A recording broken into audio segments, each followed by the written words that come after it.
Hello everyone, I am Ifra, hope you are doing well. तो start करते हैं आज का टॉपिक। आज हम पढ़ने वाले हैं बिजी अकाउंटिंग सॉफ्टवेयर में इन्वेंट्री बुक्स के बारे में। ठीक है कि इन्वेंट्री बुक्स क्या होती है, क्या ऑप्शन आते हैं इसमें, ये सारी चीज़ें देखेंगे।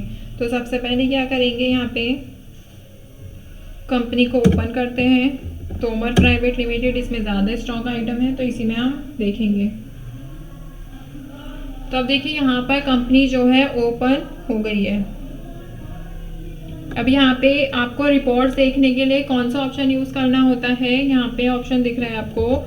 डिस्प्ले मेन्यू में आना है। डिस्प्ले मेन्यू के बाद स्टॉक स्टेटस में सभी ऑप्शन जो हैं हम कंप्लीट कर चुके हैं। अब नेक्स्ट क्या होता है, स्टॉक स्टेटस के बाद इन्वेंट्री रिपोर्ट्स में इन्वेंट्री बुक्स। ठीक है, तो इन्वेंट्री बुक्स यहाँ पर आपको ऑप्शन दिख रहा होगा, इस पर एंटर करते हैं। तो सबसे पहले बात आती है कि इन्वेंट्री बुक्स होता क्या है। तो देखिए इन्वेंट्री में क्या होगा, स्टॉक से रिलेटेड इन्फॉर्मेशन होगी। तो इसको यूज़ किस लिए किया जाता है, रिकॉर्ड करने के लिए। इस मतलब रिकॉर्ड करने के लिए नहीं है, जो रिकॉर्ड होता है ये सारी चीज़ों का, इसलिए यूज़ किया जाता है ताकि हम ट्रैक कर सकें या फिर बोल सकते हैं मैनेज कर सकें इन्वेंट्री का जो लेवल है बिजनेस के अंदर। कि यहाँ पे क्या होता है, फिजिकल भी हो सकता है, डिजिटल भी हो सकता है। यहाँ पे आइटम का नेम होगा, कोड होगा, क्वांटिटी कौन से हैंड में है, ये सारी चीज़ होगी। मतलब क्वांटिटी कितनी है हमारे पास, यूनिट वाइज कॉस्ट कितनी है इसकी, परचेज डेट क्या है, सप्लायर की इंफॉर्मेशन, और यहाँ पे हमने कहाँ पर कौन से वेयर हाउस में या फिर बोल सकते हैं इसकी लैंग्वेज में बिजी की, तो कौन से मटेरियल सेंटर में क्या चीज़ रख रखी है। तो ट्रैक करने के लिए, कैलकुलेट करने के लिए इन्वेंट्री वैल्यू को, सारी चीज़ें, कौन सा ऐसा स्टॉक आइटम है जो बहुत ज़्यादा स्लो मूविंग है, मतलब कि बहुत ज़्यादा यूज़ ना सेल होता है ना परचेज होता है, ऐसा कौन सा स्टॉक आइटम है, ये सारी चीज़ें हम इसमें देख सकते हैं। तो डे बुक पर एंटर करते हैं। सबसे पहले आज का हमारा टॉपिक क्या है, डे बुक। ठीक है, तो डे बुक के अलावा और भी ऑप्शन है वैसे। तो सबसे पहले हम स्टार्ट लाइन वाइज ही चलेंगे। यहाँ पे स्टॉक लेजर हो गया, नेक्स्ट देखेंगे, इसमें भी काफ़ी सारे ऑप्शन हैं। फिर material centre register, inventory register, इसमें भी ऑप्शंस आपको दिख रहे हैं इतने सारे। Inventory register, column wise, bill entry ledger, item, day book. तो डे बुक पहले भी हमने देखा है। तो आपने डे बुक में क्या देखा था कि उसमें क्या था, सारा कैसा रिकॉर्ड था, अकाउंटिंग से रिलेटेड। तो अब ये क्या है, इन्वेंट्री डे बुक है। तो इन्वेंट्री डे बुक में क्या होगा, जितने भी ट्रांजेक्शन या फिर बोल सकते हैं इसको स्टॉक रजिस्टर, इन्वेंट्री लेजर भी बोल सकते हैं, जितने भी यहाँ पे रिकॉर्ड होगा डिटेल वाइज, ट्रांजेक्शन वाइज, उसमें ये सारा रिकॉर्ड करता है। मतलब इसमें इजी वर्ड से बोलूँ, सारी ट्रांजेक्शन जो इन्वेंट्री को अफेक्ट करती हैं ऑर्गेनाइजेशन में, तो वो सारी कहाँ पर आती हैं, डे बुक के अंडर आ जाएंगी। तो डे बुक पर एंटर किया मैंने। अब यहाँ पे क्या है कि आप कब से कब तक की डिटेल्स देखना चाहते हैं। फर्स्ट ऑप्शन क्या आ रहा है, स्टार्टिंग डेट। यहाँ पे एंटर करेंगे हम स्टार्टिंग डेट की, जहाँ से हम ट्रांजेक्शन जो हम देखना चाहते हैं जो अफेक्ट की गई होंगी इन्वेंट्री पर। 1 तारीख ले लेते हैं। फिर एंड डेट डाल दी है यहाँ पर, 3 डाल दी। फिर यहाँ पे आ रहा है account to be shown by, मतलब कि यहाँ पे जो लिस्ट आ रही है कि आप कैसे जो है अकाउंट को शो करना चाहते हैं, बाय नेम। फिर item to be shown, item कैसे शो होने चाहिए, बाय नेम। फिर यहाँ पे आ रहा है वैल्यू डालनी है आइटम की, जो मतलब शो करनी है या नहीं। तो अभी हम क्या करते हैं, नो ही रखते हैं। ठीक है, फिर लॉन्ग नरेशन शो करना है या नहीं, ये भी हम पर डिपेंड करता है। फिर आ रहा है यहाँ पे ट्रांसपोर्ट डिटेल जो होती है, मतलब फ्राइट डिटेल्स, ये सारी आपको डालनी है, नहीं तो हम इसको नो रखते हैं। अब देखिए यहाँ पर बिल्कुल डिटेल व्यू आया है किसका, इन्वेंट्री डे बुक का। तो इसमें काफ़ी सारे आपको दिख रहा होगा ऑप्शन। यहाँ पे डेट आया है, वाउचर कौन सा यूज़ किया गया है इसके लिए, ये भी आया है। फिर यहाँ पर वाउचर नंबर हो गया, पर्टिकुलर हो गया, आइटम की डिटेल, क्वांटिटी, यूनिट्स को क्या रखी हैं। ज़रूरी नहीं है सबकी पीसीज हो, कोई लिक्विड होगा तो वो लीटर में होगा, कोई वैसी सॉलिड चीज़ होगी, जैसे कुछ हो गया सीमेंट हो गया तो वो क्या होता है, केजी वाइज भी आता है कि 1 किलो सीमेंट इतने का है। ठीक है, बॉक्सेस भी होते हैं, बहुत सारी यूनिट्स होती हैं। तो ये डिपेंड करता है कि हमारा जो स्टॉक आइटम है वो क्या है।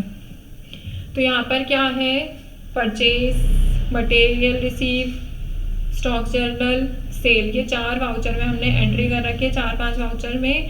और यहाँ पर आपको आइटम क्या दिखा रहा है, पाइप हो गया, सैमसंग A55 हो गया, इस पर मैंने एंटर किया तो यहाँ पे पूरा वाउचर आपको ओपन करके दिखा देगा, ठीक है। नीचे करेंगे यहाँ पे नरेशन भी आपको शो कर रहा है, ठीक है।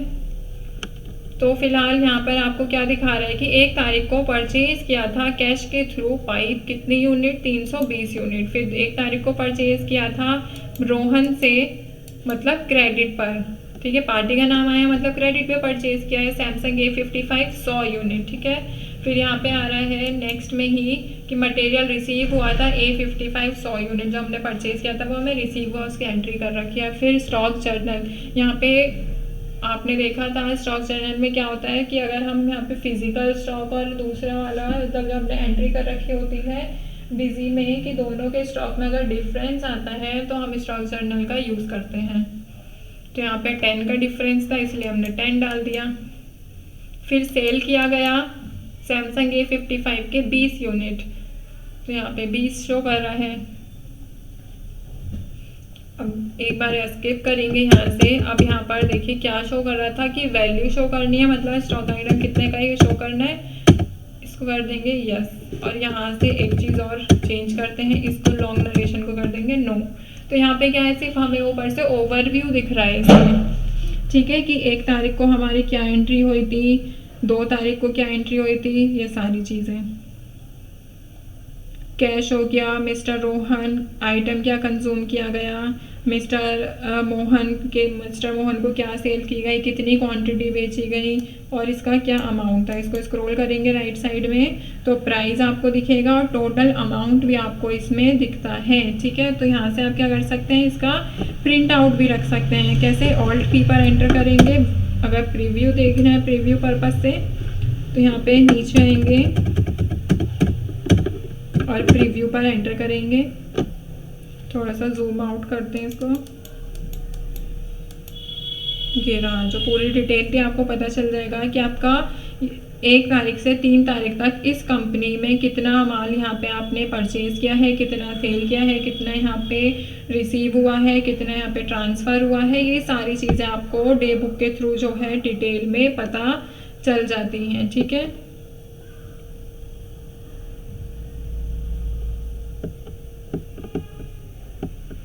अब ये तो बात हो गई कि अगर हमने डिटेल ऐसे देखी है। अब यहाँ पे अगर हमें देखना होगा डिटेल सिर्फ 2 तारीख तक की, तो यहाँ पे क्या होगा, सिर्फ 2 तारीख की ही डिटेल आपको शो होती है। क्या होता है, आप जो डेट है वो अपने अकॉर्डिंग इसमें स्पेसिफाई कर सकते हैं। डे बुक का सबसे ज़्यादा यूज़ यही होता है कि आप इसको अपने अकॉर्डिंग यूज़ कर सकते हैं। अगर आपको क्या करना होगा, इसको डिलीट करना होगा तो डिलीट का शॉर्टकट क्या होता है, यहाँ पे F8 पर एंटर करेंगे तो ये पूछेगा कि आप इसको डिलीट करना चाहते हैं। अब यहाँ पे क्या आ रहा है, can't delete physical stock application. अच्छा, तो ये क्या है, हमारा स्टॉक जर्नल है, इसीलिए क्या दिखा रहा है, ये कांट डिलीट। इसको क्या करेंगे, हम यहाँ से F8 पर एंटर करेंगे। फिर ये पूछ रहा है कि आप इसको डिलीट करना चाहते हैं, तो यहाँ पर आप यस पर करेंगे तो ये डिलीट हो जाएगा, ठीक है। तो यहाँ पर आप इसको अपने अकॉर्डिंग जो है देख सकते हैं। 1 तारीख का हो गया। अब अगर यहाँ से हमें 3 का देखना होगा डिटेल सिर्फ, तो यहाँ पे क्या है, 3 तारीख तक, अच्छा 3 का कोई भी एंट्री है ही नहीं, तो यहाँ पे क्या कर देंगे, हमें अगर सिर्फ 1 तारीख की एंट्री देखनी होगी तो 1 तारीख में भी हमारी 3 एंट्री हुई है। परचेज़ किया है पाइप कैश से और क्रेडिट पर परचेज़ किया है A55 जो हमारे स्टॉक आइटम है मिस्टर रोहन से, ठीक है। तो दोनों परचेज़ की एंट्री इसमें दिखाई गई हैं, ठीक है। तो अगर हमें आधे मतलब एक पर्टिकुलर डेट का डेटा देखना होगा तो हम पर्टिकुलर डेट का भी देख सकते हैं। अगर हमें पूरा जब तक हमने इसमें एंट्रीज कर रखी है ओवरऑल देखना होगा तो हम ओवरऑल भी इसमें देख सकते हैं। तो पूरा डिटेल यहाँ पे शो हो गया, ठीक है। तो डे बुक वाला टॉपिक भी आई होप क्लियर हो गया होगा। जैसे नॉर्मल अकाउंट वाली उसमें था डे बुक, सारे जितने भी कैश का इनफ्लो कैश का आउटफ्लो आपको देखना हो तो आप कर सकते हैं इसमें। ऐसे ही सेम इसमें भी है कि 1 से 3 तक का डेटा देखना है तो आप कर सकते हैं। यहाँ पे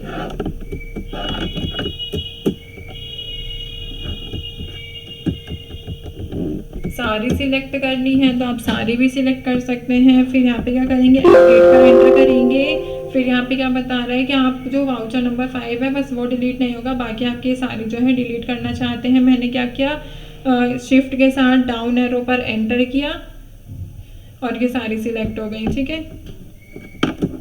ऐसे मैंने अप कर दिया तो ये सारी डी सिलेक्ट हो गई।